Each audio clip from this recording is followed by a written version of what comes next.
Yeah, you guessed it, it's bloody raining still and the tyre's gone completely flat.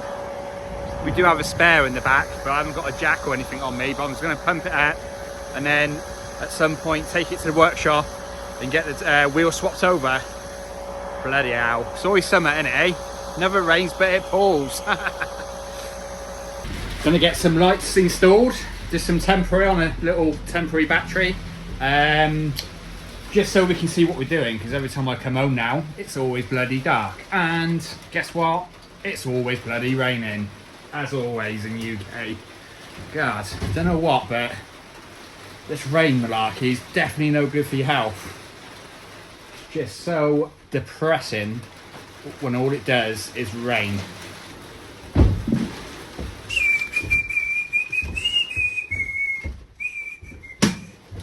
Oh, why does it always rain on me? Be a lot better once we get some lights in here. A bit bloody dark. Just putting these up with some cable ties for a minute. Just to get that little bit of light in. Lucky enough there's some hose up in these ribs. That's the lights temporary up and wired in. Let's see if they work.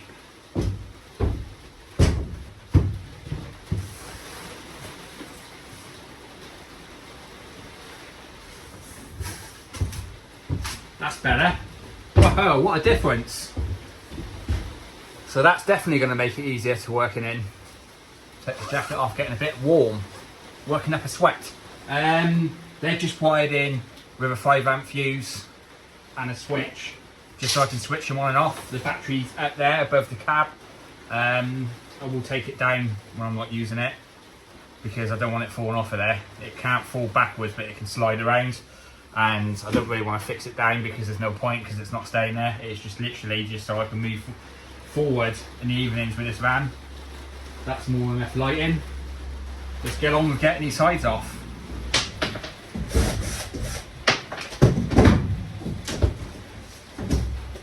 Oh, there's one. A few more to go. Been put together pretty poorly actually. As you can see, like, they've just battened it here. I'm not sure why they've done that, to be honest.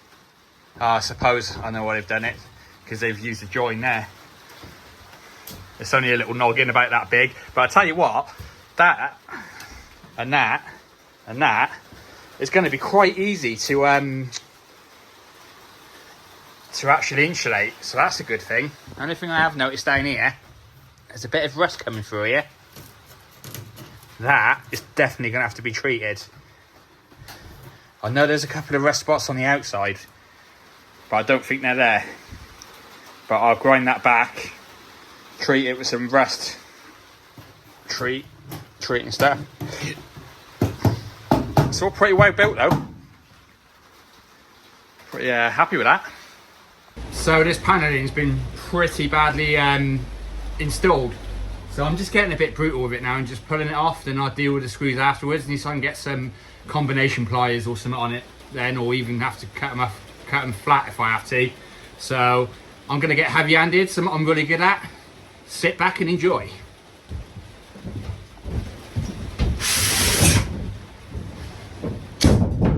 Told ya. Bit by bit, the screw heads are really thin, so they're quite easy to just pull through the board. And I've still got these boards if I need them to use as templates, although the actual template of the actual side of the van, which I'll show you later, is pretty easy. So I don't think I even need them as templates.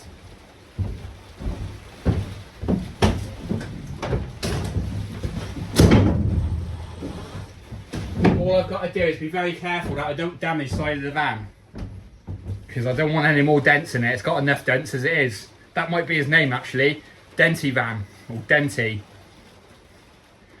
The van of dents. Don't know. There's not too many.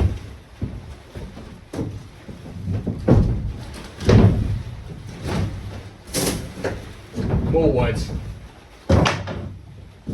I reckon I've got about a bloody home rainforest in my wood workshop. feels like it's stuck quite well there. I think it's only that one. Oh, don't want to knock the old inches over, or I'll be well inched off. Is it safe there? Yeah. This is the point of this sort of project where you think, what the hell have I let myself in for? Why did I volunteer to do this? Now I have to take these wheel arches off. Oh, I'm going to get the camera in. I'm not going to rip them off. I'm going to be a little bit more careful. Promise. I've removed the screws out of the wheel arch. Nice and carefully. See, now, this is the thing. As we're taking this van apart, we're actually seeing what the actual bare bones of this van is like. So what I'm looking out for is any rust. We know we've got a bit down there, which I'm not too concerned about. I can sort that. That rear arch looks really good. The only daunting thing that's going to scare me is removing or lifting this floor up to find out what the actual van floor's like. Let's face it, if it's going to show any rot from the inside, it's going to be under this floor, and that is going to be a very daunting time. So maybe come along and watch and see what we discover. A whole load of problems, no my bloody luck.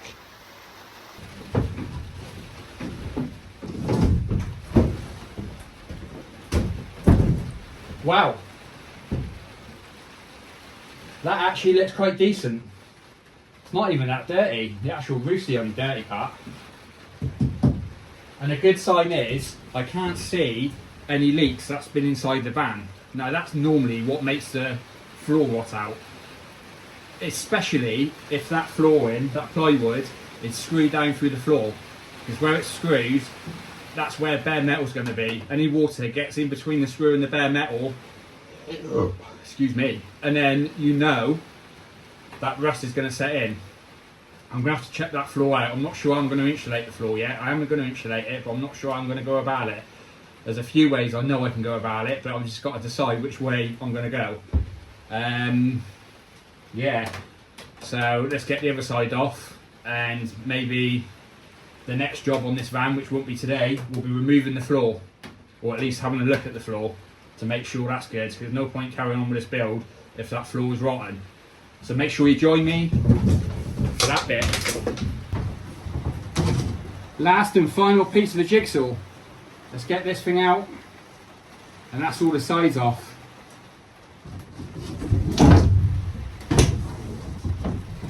Managed to get it off home. We're a little bit of brute force, obviously. Got to spice things up a little bit anyway. What's the fun in that otherwise? I think it's time for me to call it a day tonight. A day tonight, a night today. I'm absolutely shattered, to be fair.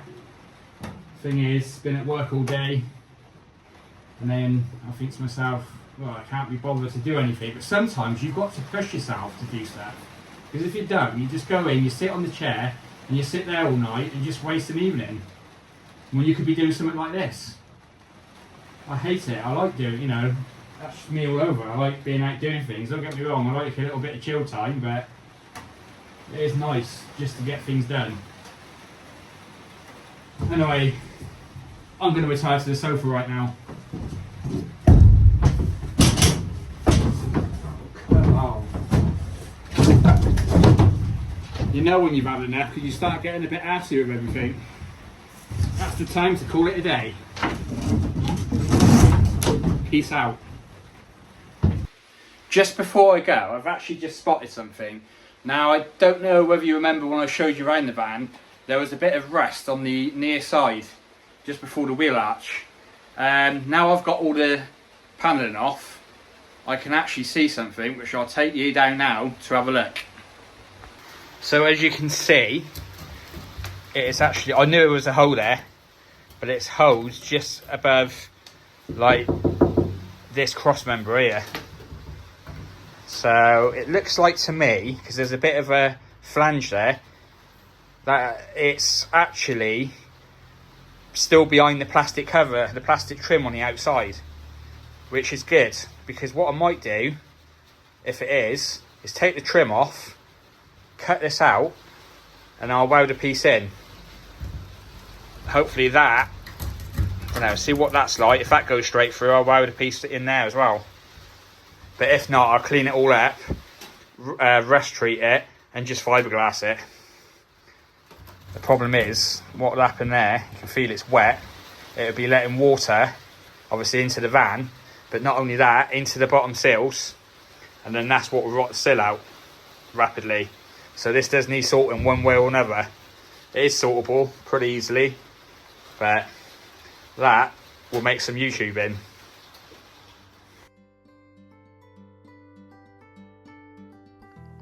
Now's a good time to go over to our adventures and what we got up to the weekend just gone. We stayed the night at Tintagel, and also that was on Saturday, and also we stayed at Ports Caffo with a few places in between. We arrived at Tintagel, must have been about 5 o'clock. As you can see, it actually stopped raining down in Cornwall. It's got some good public toilets, 50p to use by card, which is pretty good.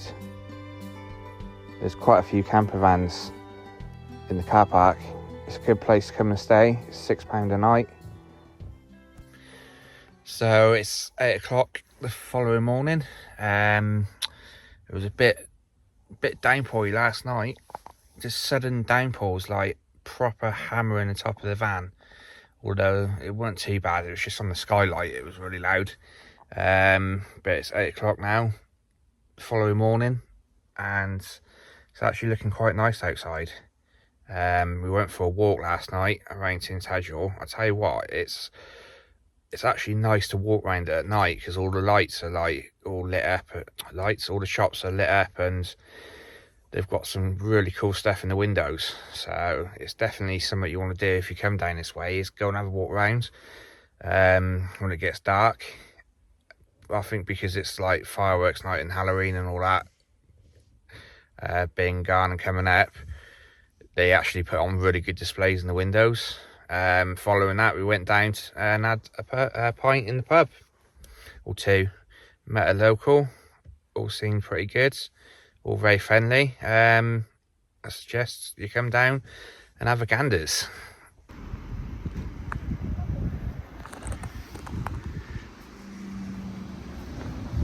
I think these shops are just ace. You can tell there's just a great community here. They've all pulled together and put on a small display in their shop windows.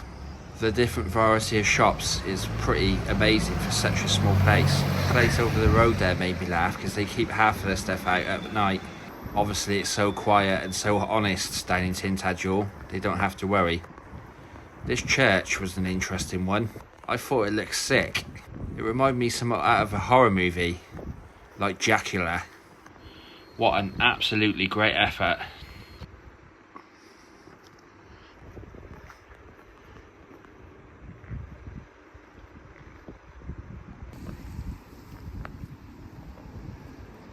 I'm not sure what that building is, but it looks quite old. I think it was some sort of museum. There was some real creepy stuff going on inside this shop. It was a costume shop. Pretty damn cool.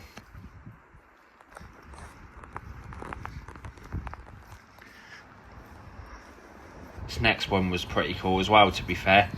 It's just amazing how many good shops there are. Kerry even found a good sweet shop. Nice to meet you. Look at this, Kerry. Go, nice to meet you.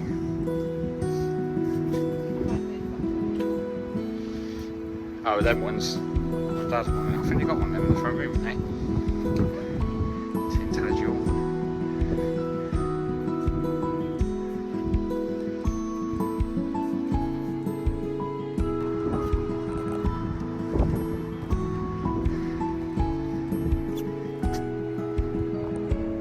Tintagel as a bomb. It made me wonder at this point if Tintagel was a bit like Totnes. full of hippies, getting stoned and chilling out all night.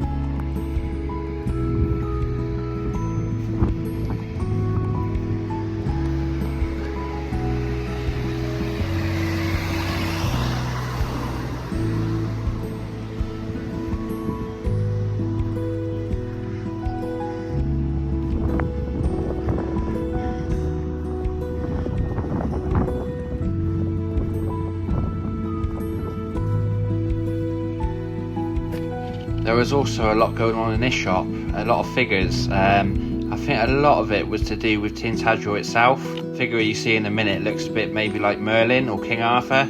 At first I thought it was Jesus. Jesus Christ, Mary.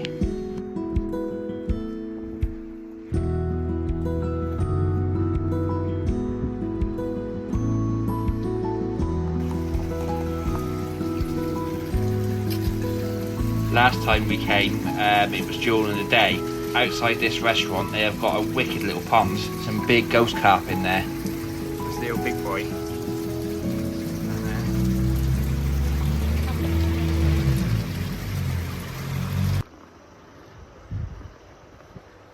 King Arthur's pub is the absolute perfect place, right next to the car park, to go and enjoy a pint.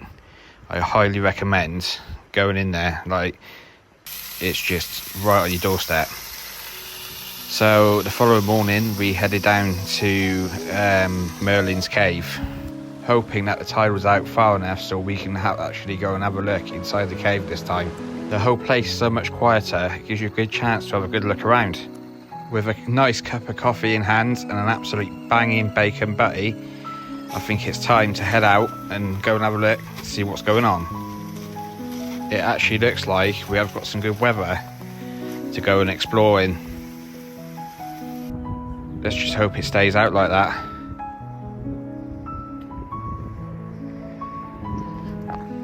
It's so quiet, it's unreal. Some really picturesque scenery, especially this time of year. It was actually quite warm.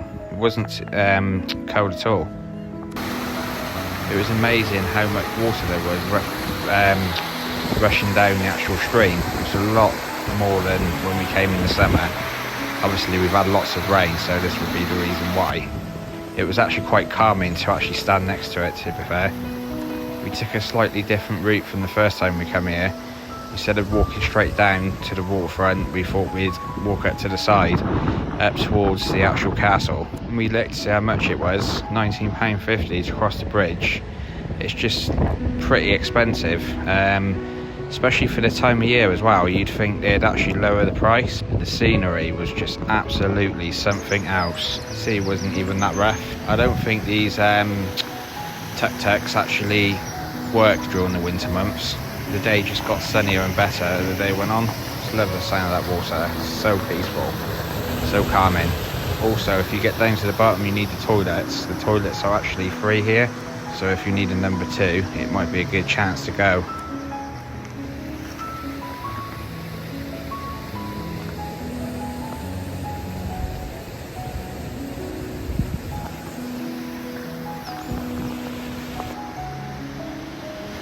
Just look at it, it's absolutely stunning. The beach even looks so nice, so different this time of year. There's the cave, which we'll be going to have a look at shortly. There's the bridge, look how high that was. I'm scared of heights, so it's definitely not something I would want to do. I'd probably have a full-on panic attack. Some steps that lead down onto the beach. I love this beach. This beach has got a bit of everything, which you will soon see.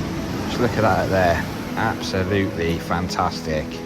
I don't think there'll be anybody swimming in the sea today, unless they're keen. Just look at that. It's even got its own waterfall. Absolutely stunning. And we was blessed to have the sun shining down on it, which made it even look even more beautiful. We was eager to get headed into the cave. We've been waiting for this bit, because last time we came the tide was in, we didn't get a chance to have a look. This is something you really need to do and experience. You could just imagine a couple of old Cornwall smugglers in here, with the waves lapping, the wind howling, and even to think you've got all that earth on top of you. All those rocks, which lies a castle on top. It's just absolutely mind-boggling. And the sound was just something else. I absolutely love this place. I definitely want to come back here before the winter's out. Maybe sort of after Christmas, see what it looks like then.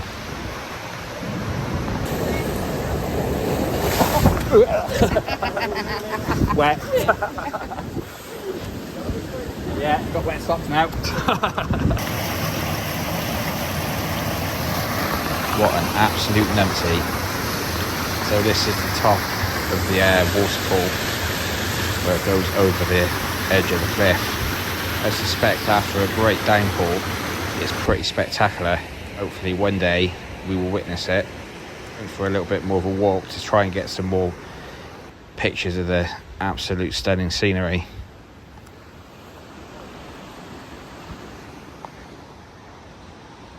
Looks like you're at Butlins. Now it's time to go back to the van. Done some research earlier and I fancied going over to St Austell side. We was on the north side, so we was going to cross to the south side. We visited a place called Parr Market. I tell you what, if you're down in St Austell, you need to go and check out Parr Market. It's an old-fashioned market down in Parr. It's got everything you could possibly think of, and for me it's got an absolute banging DIY section where they've got every tool possible you could ever think of. I'll add a clip in to give you a quick show, but it's hard to film with people around. This is the grass pitch where you'd stay in the summer. It's a bit more expensive than the car park, but if you wanted a bit like a holiday site, then that's probably for you. You can see over there, that's the toilet and utilities. We arrived at Parr Market about 11 AM, a bit later than we expected. It was fairly busy, but pretty typical for this time of year. I obviously couldn't film too much, so I only got a little bit.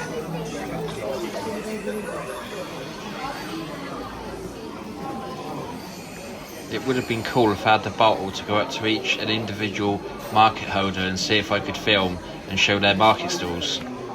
It's like the market your nan used to take you to when you was a kid, like 8 years old. It's absolutely brilliant. We popped in for some pots and pans. We found a pan which was relatively cheap, but thought the range might be able to be a bit cheaper.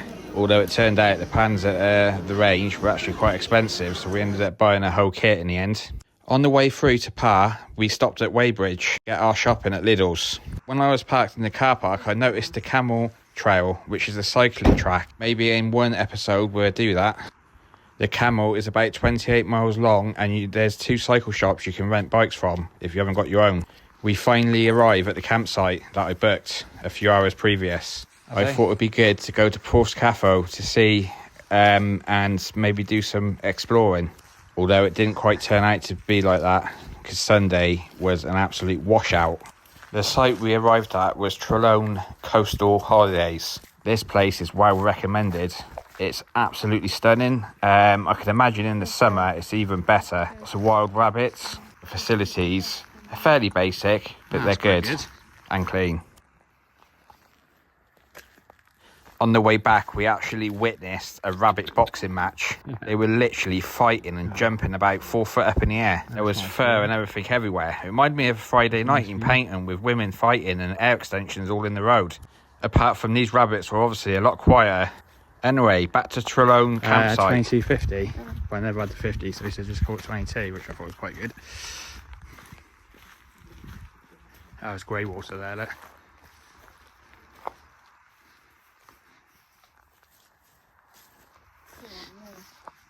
Sea, all stuff taken out of the sea. Maybe it smells of shit. Poo, Kerry, poo.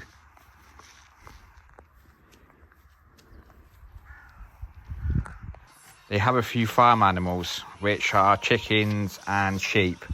I can't remember what else there was. There was a few other bits they had as well. Back to the van where Kerry was making my favourite, spaghetti bolognese. Get on. The weather was good, although feels like we wasted a little bit travelling from the north coast to the south coast. But little did we know, it wasn't really going to be worth it. Sunday morning, and it's absolutely pissing down. Don't know what we're going to do today, but I think our plans have been absolutely well and truly scuppered. There we are, some nice little toilet blocks. Utilities, washing up, not sure what that is. Toilet and showers, very clean and decent. Oh my god, this rain is awful.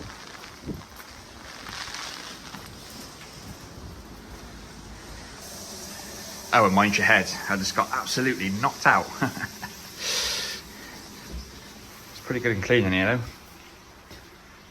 Duck. Oh god. It is disgusting. Absolutely disgusting weather today. There you go. See it as it is. Back to the van, into the dry and into the warm.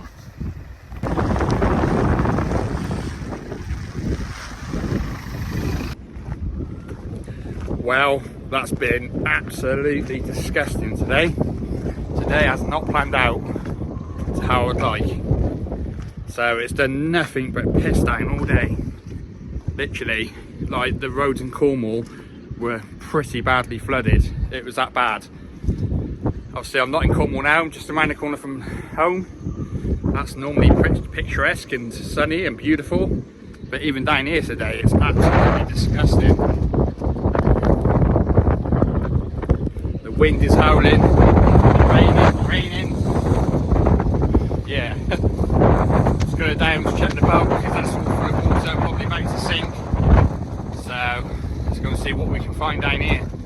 A boat underneath the waves, probably. No Dartmouth Railway, Steam Railway. Even that's looking miserable.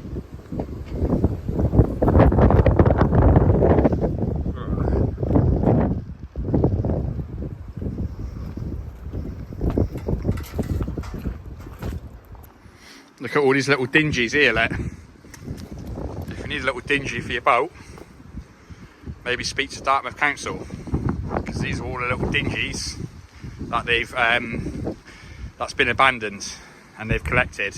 I'm sure they sell them off. So if you're in the market for a dingy for your boat, make sure you give Dartmouth Harbour Master a call. Basically, private car park, no camping, staff only.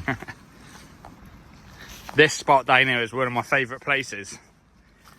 It's lush down here in the summer. You can chill down here with a can of beer, sit in the old deck chair that's now collapsed, and literally you could be anywhere on earth. Let's go and check the old boat to make sure that's all right. But let me just show you something actually. This is what really pisses me off. People just emptying their rubbish, chucking it on the floor. I'll pick that up on the way back. But that's disgusting behaviour. Obviously you have to be an adult to drink, and they can't even be responsible enough to pick their own cans up or not chuck them on the floor. I'd love to catch them doing it. So it doesn't look like it's gone under. So let's see how much water's in it. Fair bit. To get all that bailed out, because I won't be able to get to it next week. So I think we're in for a lot of rain. Tell you what, it's bloody close to that big piece of old tree root by the looks of it. I'll have to put it up on the beach a bit more when I get a chance. Bloody hell. That's one job done. Now let's go home and see what's for supper. What an absolute dreadful day. I think it's going to be like this for the rest of the week. So doing the old van build is going to be a bit interesting. As you can see, there's the old camper van just over there by that boat. That's it. That's the weekend done. It's days like today that actually confirms how much I hate the winter in the UK. Glasses are steaming up. Everywhere's wet, damp and horrible. It's not even that cold, to be honest. I'd rather it freezing cold than it pissing down with rain, because it just makes it difficult to do anything. It is howling out there. It is pouring with rain. The rain's like being a pressure washer. You know, like fine mist with a pressure washer. It's just coming straight at you. Pretty ferocious. Anyway, that's the boat all dealt with. So yeah, the trip this weekend went all pretty well. Saturday was an absolute blinder. Like down in Tintagel, it was actually really sunny. Well, I won't say really sunny, but pretty sunny and pretty warm. And you could see in the clip where I got soaked, I got a wet foot and a wet leg. I even said to Kerry, I was like, do you know what? If I had my swimming stuff and it was calmer, I would be in that sea. It wasn't cold, didn't feel cold at all. We noticed a few things with the van. This is our first proper trip away. We must have done, I don't know, I would say we'd done a 160-mile round trip. So we went from obviously home in Kingswear, we went to Tintagel, and then from Tintagel we went to St Austell, and then from St Austell down to Ports Cafo, however you say it, typical Cornwall words. Yeah, so we must have done a 150-mile round trip, so it was a really good test for the van. That's the furthest we've been in this van. Last year in the old van we went everywhere. We'd done about, I don't know, 12,000 miles in, didn't even have it a year, what, 6 months, something like that, not even that. But yeah, I actually do feel now this van is pretty reliable. The engine's smooth, the gearbox is good. The only thing I would say when I bought this van, the gears selectors, or selecting the gears, was really stiff and awkward. That didn't put me off. I knew pretty much what the problem was, and lucky enough it was actually what I thought it was, which was the cables. These vans have got cable controls on the gear stick, and if you don't use them much they seize up. But the guy who had it before couldn't get it in first, second, he was pulling away in third. Literally I got it back to the workshop in about 5 minutes, oiled at the cables, adjusted them, was mint. But I must admit today it's freed off now. Let me just show you, let's flick it round. As you can see, it's nice and free now. It returns back to the middle when before it wouldn't do that. That's why I haven't put the cover back on. But only problem is, like now it's selecting first, all right, but sometimes it's hard to get in. You have to lift up the reverse tab a bit and pull it over. It's just the adjustments on the cables, but I'm pretty much out of adjustment on here. I'm not sure whether there's adjustment down at the gearbox. I need to check that. If not, I'm just gonna have to replace that cable, the left to right cable. The forwards and backwards is fine. So, but it's little things like that, you know, that's not a problem. It's been pretty good really. There's a few little things again that I thought to myself, you know, I need to do that, or we'll do that instead, or just over this a little bit. But that's going to be a forever thing. When you own a van, there's always going to be little bits and bobs if you do things yourself that you're not happy with, and you think, you know, I can make something better for that, or that didn't quite work, or, you know, move this around, move that around. But that's the whole thing about it. That's what I like. Now it's, you know, for me it helps with like my mental health. Like literally this is my everything when I'm, you know, a bit pissed off, or things have been really bad at work or whatever, in life in general, like we all have. I come in the van and I do a few bits, then all I think about is the van. Tintagel, what can I say about Tintagel? To be honest, it's one of my favourite places, or our favourite places. The car park there is good, £6 a night for an all-night stay. What else is there? It's 50p to use the toilets and the showers, which are really clean and quite modern. There are other facilities there, like water waste, grey water. You can top up your water tank, although that's more of a summer thing. We noticed on this trip it was all locked up. Whether you can actually go and ask someone, I don't know.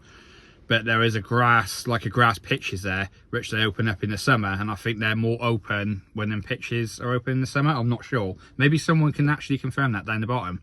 Unless you have to go in somewhere and ask for the key, I don't know. But you have to pay for the water, you have to pay to get rid of your water, which is not an issue. You know, you expect to have to pay something. You get a lot of people who think, oh yeah, I don't want to pay for £6 parking, or I don't want to pay for this. It's like, it's helping a cause. Otherwise they won't want people to stay there in their vans. You know, £6 and 50p for the toilet. I think it's an absolute bargain, especially given the location as well. The caves is really good down in Tintagel. Obviously you've got the castle as well, and the bridge. Now what I would suggest though, and I didn't really realise this, but we got there late, so it was really dark. and we thought we'd go and have a look around because it was so quiet compared to when we went there in the summer. I actually preferred it this time round to when we went in the summer, even if it was hotter.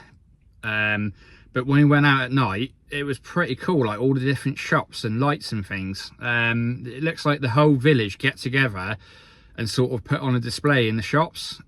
You know, I think that's pretty cool. And it definitely showed, like, there was a lot of